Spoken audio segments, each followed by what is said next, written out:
Use canned milk or not, but So there is my third pan of lard that we have cut up into pieces. I've got 2 pans in the oven, and this one is going to go on the stovetop.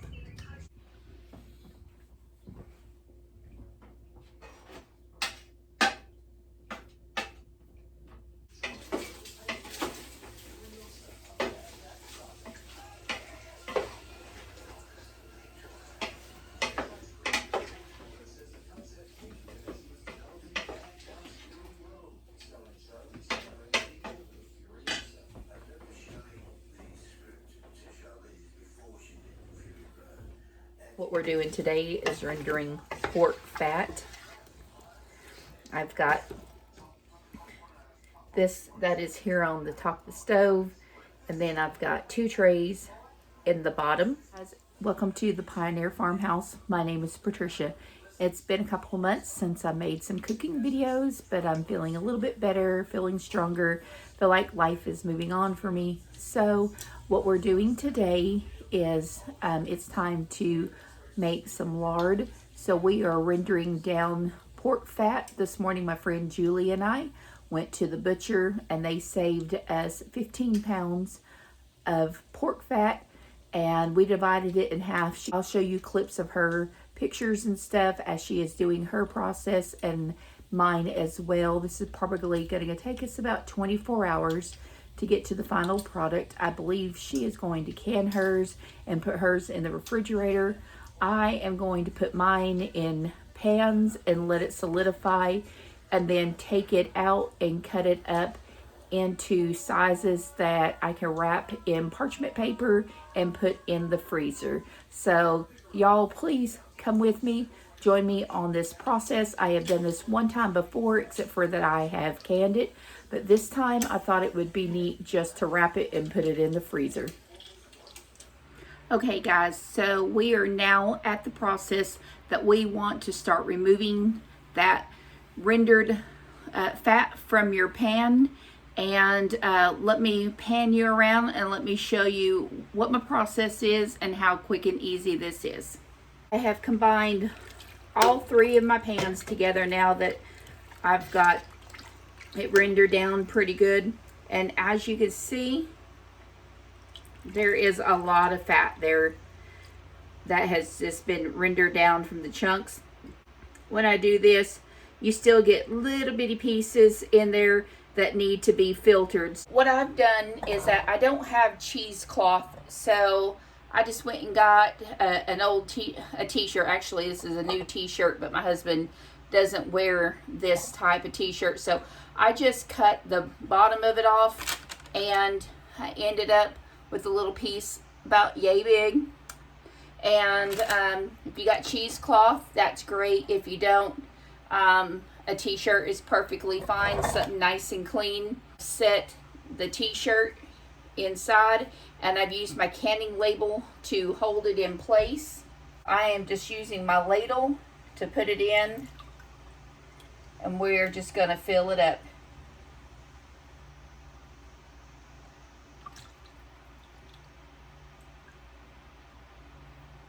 I'm going to let my liquid lard drain into the mason jar glass, and then I'm going to pour it into my lined pan.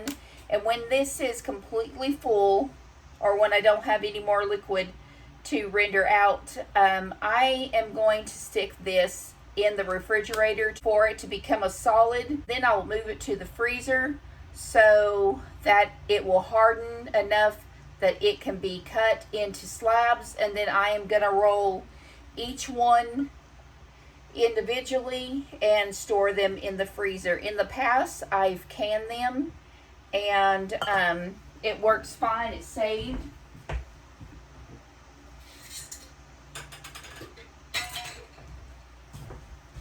I just like the fact that it's going to be in the freezer.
Okay, so I've already strained about 3 jars, and I want to show you reason why that it's very important to strain is because of this reason here. Although when you're putting your liquid in, it looks like it's going through clear, but you're going to get these little pieces from rendering that are going to break down in the fat process as you're ladling it in. So this is very important to strain it. But not only that, but here is, I don't know if you can see it, but little piece of hog hair that is in it. So you're going to find little pieces, but you know, you definitely don't want that in your lard when you're canning. It's going to leave a very awful taste. What I'm going to do is clean this. I'm going to run it under hot water, and then I'm going to reuse it. If you don't want to do that, you can just cut you another piece of cheesecloth or another piece of t-shirt. But that's the very important part of straining this once you get it rendered down to where it's time to start ladling it.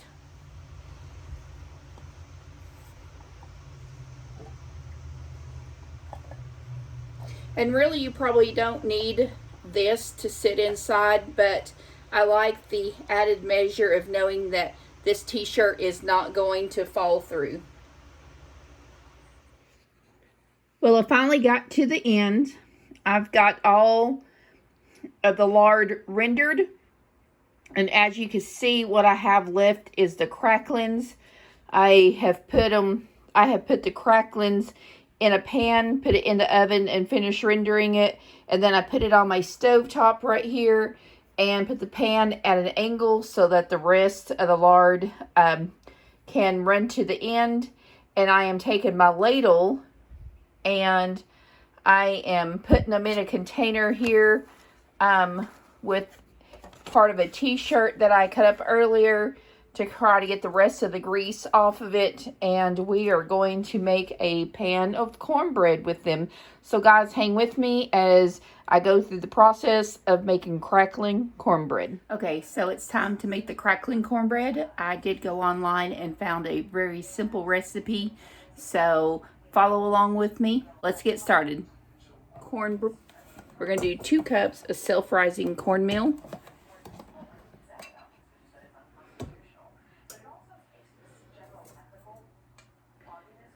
I'm going to do a 1/2 cup of plain flour, all-purpose flour, 2.5 cups of buttermilk. I do not have buttermilk, so we're just going to do milk. I think traditional crackling cornbread does use buttermilk.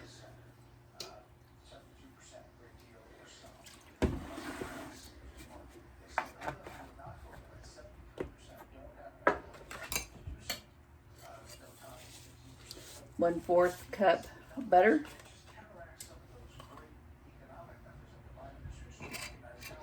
2 beaten eggs.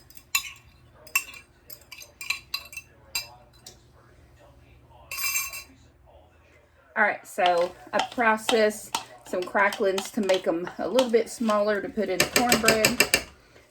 We're just going to put this all together and give it a really good mixing. That was 1 cup of cracklings, pork cracklings.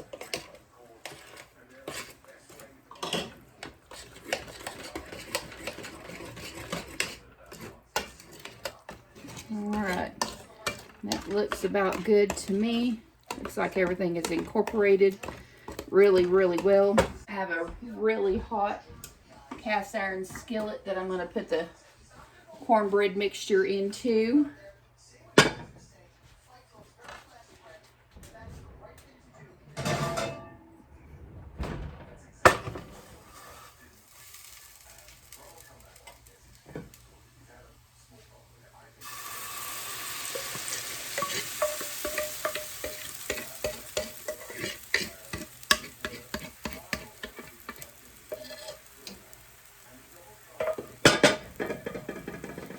Alright, it says to put it in a preheated oven of 425 degrees and bake it for 25 to 30 minutes.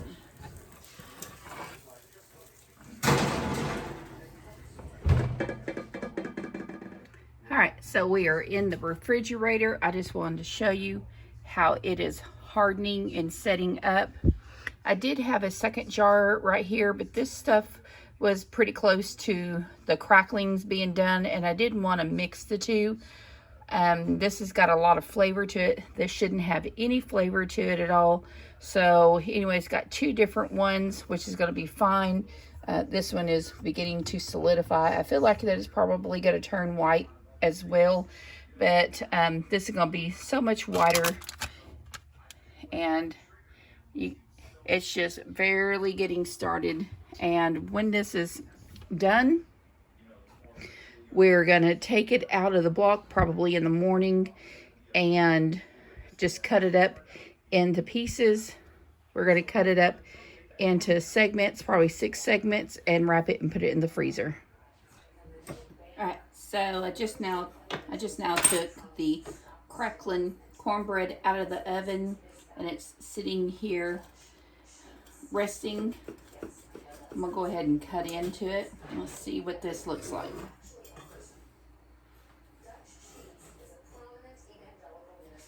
It looks really, really good.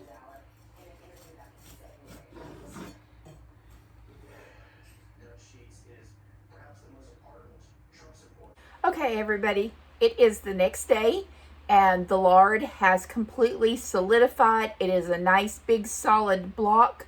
So let's turn the camera around and let's show you how we are going to take this out of the tray, and we're going to cut it up and wrap it for future uses and put it in the freezer.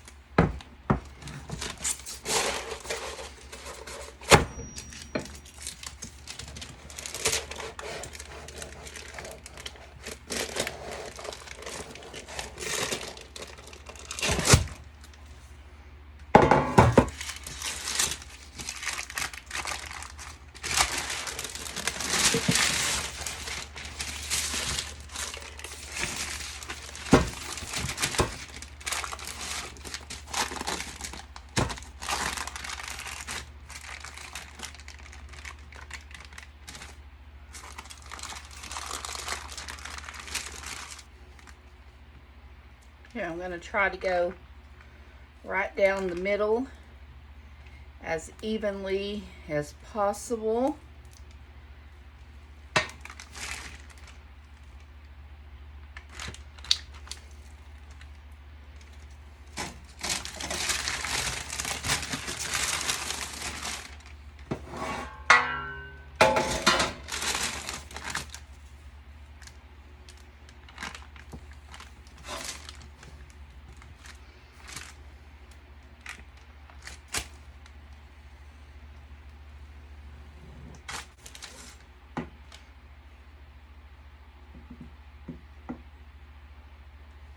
Oh, it's almost 12 inches.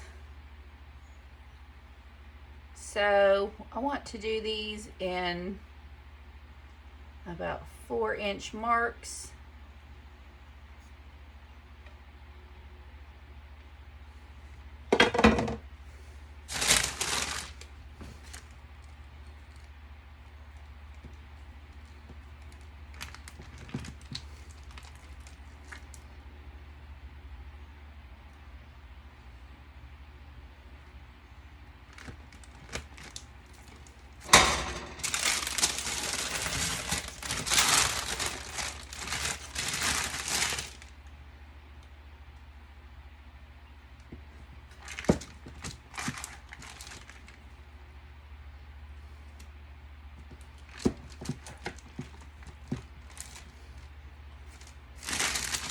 I'm still thinking that's probably too much to use at one time. So I think I may just give it one more cut.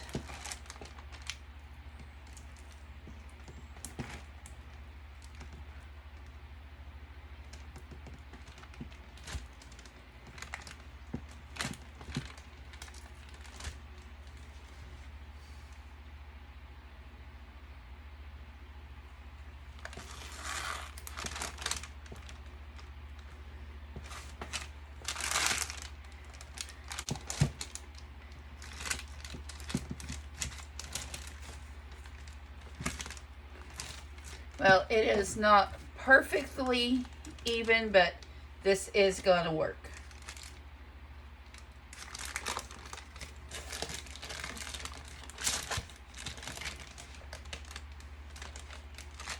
What I have is just some parchment paper.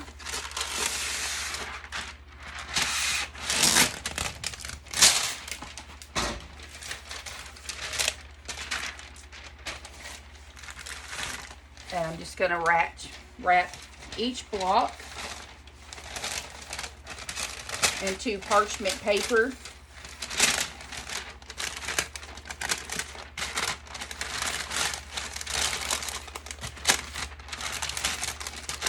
Probably just a little bit too much there.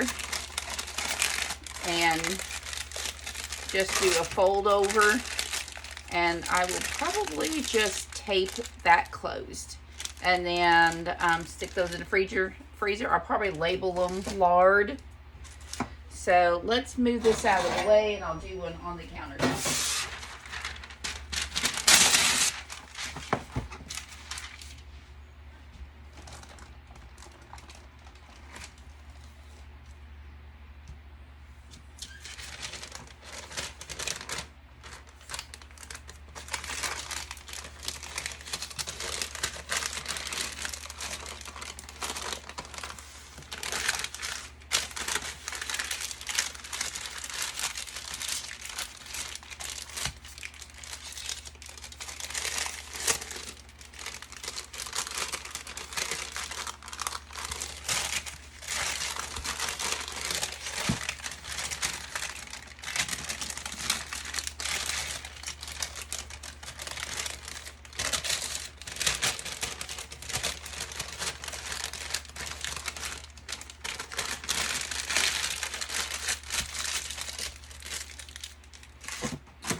Not exactly easy to get a nice, pretty wrap on these.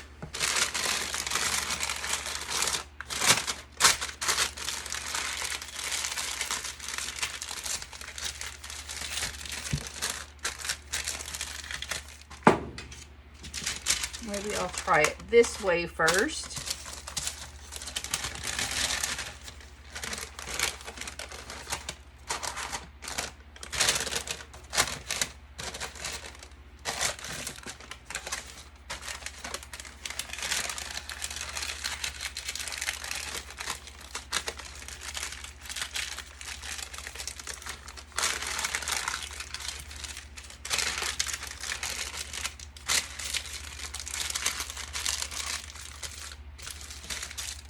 I did cut them into the smaller pieces because I did underestimate how thick these pieces were.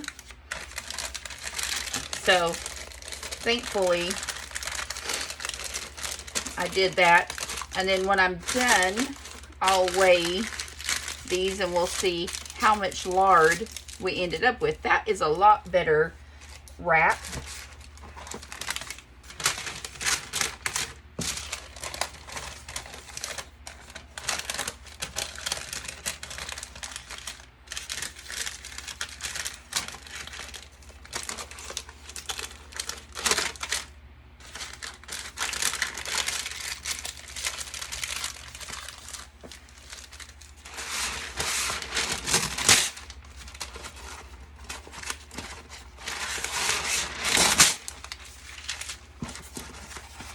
Have 4 more, so I'm just going to go ahead and tear off 4 sheets of paper.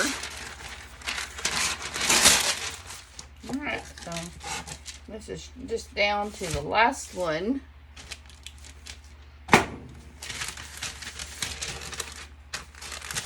I think just doing it this way is just easier, and then just folding the ends under.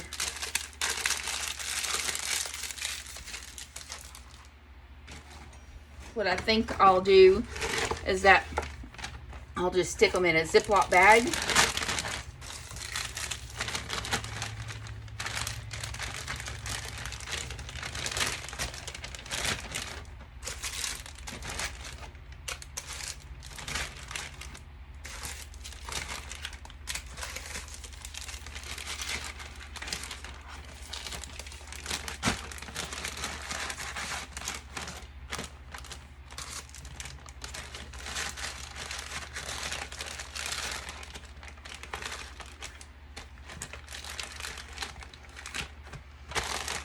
And we will just freeze them this way.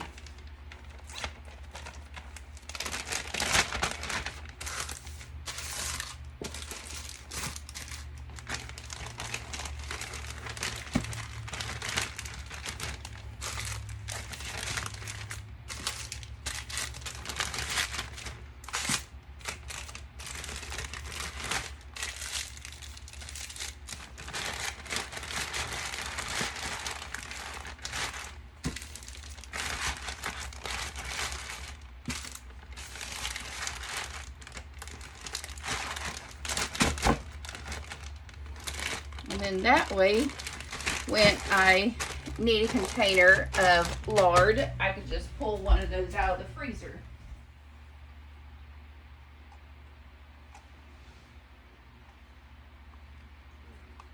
And we'll put the date.